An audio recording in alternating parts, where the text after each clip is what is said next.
Welcome to this explainer. Today, we're unpacking something wild, a 2,000-year-old framework that treats human consciousness not as some vague mysticism, but as precise mechanical physics. We're looking at source material that claims to hold the exact blueprint for how your internal state is actively and continuously generating the physical reality you see around you every single day. Okay, let's just get right into it. You've read the books, right? You've taken the courses, nailed the morning routines, and yet, bam, you hit the exact same ceiling. It's incredibly frustrating. But what if I told you that being stuck has absolutely nothing to do with a lack of effort? Seriously, you're probably applying all the surface-level fixes, optimizing your schedule, tweaking your habits, but the underlying pattern of your life just isn't budging. Let's dive into exactly why doing everything right still leaves you feeling trapped. To solve this mystery, we actually need to look at three of the most fiercely pragmatic minds in modern history: Steve Jobs, Bill Gates, and Paul McCartney. What's the common thread here? Well, they all relied heavily on a specific 1946 book called Autobiography of a Yogi by Paramahansa Yogananda.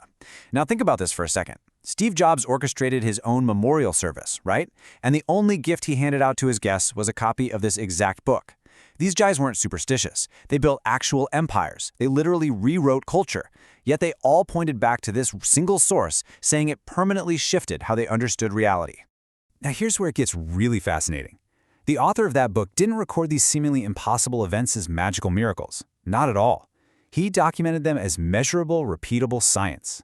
We're talking about individuals like Giri Bala, who with named witnesses consumed zero food or water for over 50 years. Or Swami Pranabananda, who was witnessed bilocating across two completely separate cities at the exact same time. There are meticulously notarized accounts of physical levitation, and even Sri Yukteswar showing zero physical decay for 20 days after he died. The source argues that when consciousness goes deep enough, physical limits aren't laws anymore, they're choices. It frames these events as completely predictable consequences of an underlying mechanics of reality. And the exact mechanism behind those wild events? It's encoded in just 196 verses of Patanjali's Yoga Sutras. The source material makes it crystal clear. Do not look at this as a spiritual text.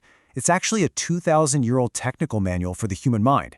It doesn't say maybe or sometimes. It acts exactly like a rigid physics textbook, stating with absolute certainty that if you apply this specific internal process, specific external results will inevitably and reliably follow. So the crucial takeaway Patanjali gives us is this. Your surface mind, the part of you that reacts, worries, and plans what's for dinner, is completely downstream of your pure awareness. Think of the surface mind as the screen in a movie theater and your pure awareness as the actual projector.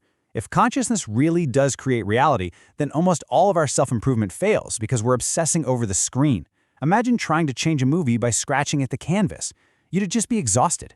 You have to walk back into the projection booth. You have to alter the source. Because as long as that projector goes untouched, the movie you're living is never, ever going to change. This brings us to a profound reframing of a word we all know: karma. Forget the idea of cosmic punishment or some mystical ledger keeping track of your good and bad deeds. The source completely strips that away and defines it as pure physics. Karma is just an unforgiving, mechanical feedback loop. The universe operates as a flawless mirror, taking the exact content of your deep internal state and bouncing it right back to you in external forms. The people you constantly clash with, the roadblocks you hit, those stubborn income ceilings, they are literally just your own internal patterns wearing different costumes. And honestly, this perfectly explains why you can pack up, change cities, dump your partner, or switch careers, only to find yourself dealing with the exact same stress or the exact same toxic boss 6 months later. If your external life is a perfect mirror, then trying to change the outside without changing the internal source is just fundamentally impossible to sustain. You're going to recreate the exact same frustrations. Sure, the mirror updated its physical location, the reflection put on a new face, but the blueprint underneath, it just kept producing the exact same floor plan. Now, this manual encodes 7 pretty wild paradigm-shifting secrets, completely throwing out the idea that we're victims of circumstance. First, it posits that thoughts literally transmit as measurable resonance in the physical world. It also reveals that time is nonlinear, meaning your deep internal state is actually generating your future outcomes right now. It states the body is an energy pattern, not a solid machine, and that energy flows inward to create, but outward to react.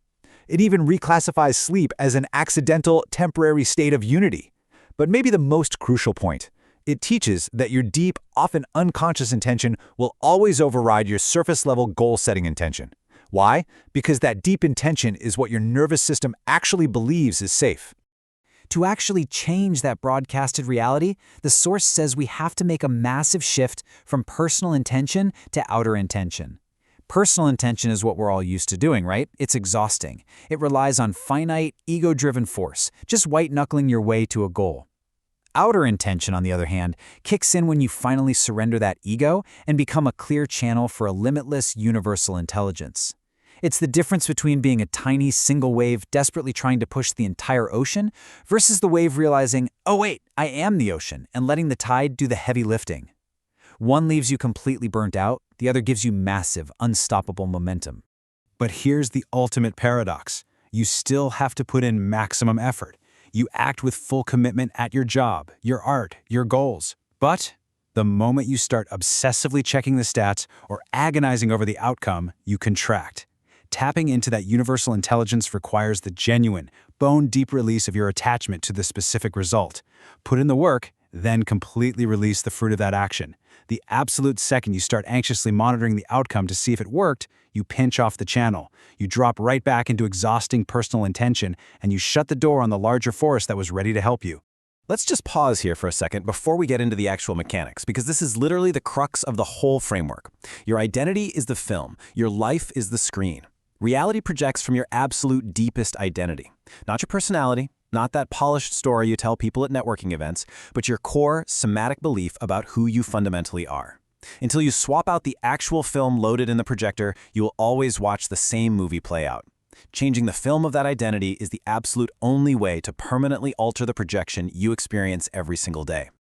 So, the million-dollar question: how do we actually change the film?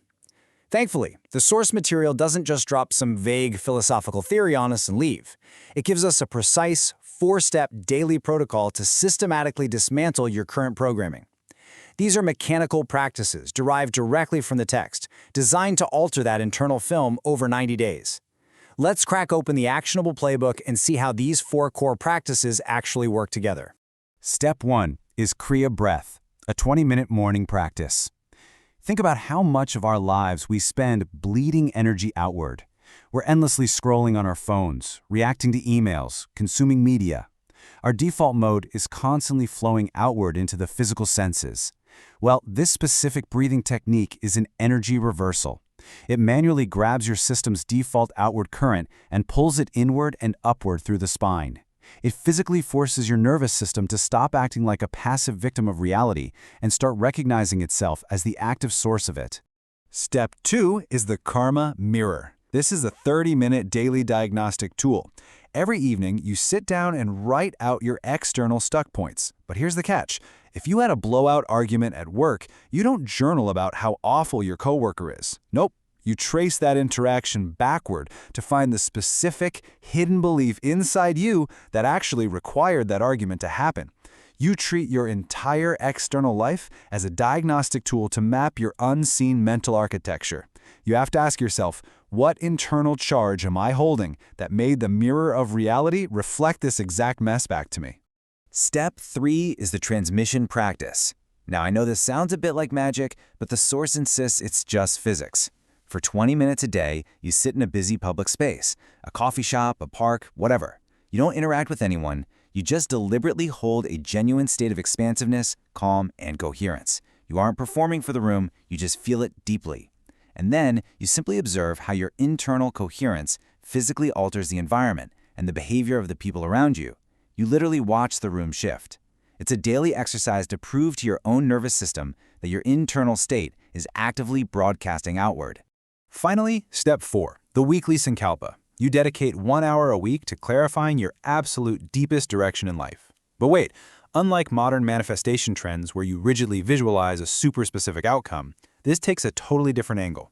You clarify what you want, sure, but then you explicitly write down that you release the timeline and the specific form it takes. You completely surrender the how and when to the larger intelligence. It's brilliant because it perfectly balances intense, focused effort with total, unbothered surrender. It just completely neutralizes the anxiety of personal intention. And none of this is random. If you commit to this technical manual, the source provides an incredibly predictable timeline of how your system is going to physically and psychologically update. Days 1 through 10, pure friction. Your ego is going to fight the new programming tooth and nail. But around day 11 to 30, you'll start seeing the first cracks, little impossible coincidences lining up. By day 60, acceleration really kicks in as reality actively reshapes around your new baseline. And by day 90, the intense effort fades away. This new, expansive way of operating just stabilizes into your permanent default state. Now, I have to give you the warning label that comes with this manual. During that acceleration phase, you are going to encounter the true cost of this work. It's called viveka khyati. Basically, it translates to the clarity of discrimination. But in modern terms, it's cognitive loneliness. Because as your new perception sharpens, you'll literally start seeing the underlying code of the matrix. You'll spot the patterns in conversations and situations before they even happen. And because of that, you will inevitably outpace some of your existing relationships. Having this level of clarity about reality definitely comes with a real and sometimes isolating price tag. Ultimately, the source reveals that every single ceiling you hit in life is just a friction between two states. First, there's the jiva, that's your constructed, finite, separate self, the ego. Think of it like a single, isolated wave. Then there's the Atman, the limitless, universal intelligence that you actually are, the entire ocean. The absolute most profound insight of this 2,000-year-old text is that these practices aren't designed to build a better wave, not at all. They are simply designed to make the wave thin enough and quiet enough that the massive vastness of the ocean can finally shine through it. So, looking at this 2,000-year-old blueprint, you're left with a choice. As we wrap up this explainer, I really want to leave you with this final question to think about. Are you going to finally step back, walk into that projection booth, and do the deep work to change the film? Or will you return to the surface, ignore the mechanics of your own consciousness, and go right back to just rearranging the furniture on the screen? The choice, as always, is entirely yours.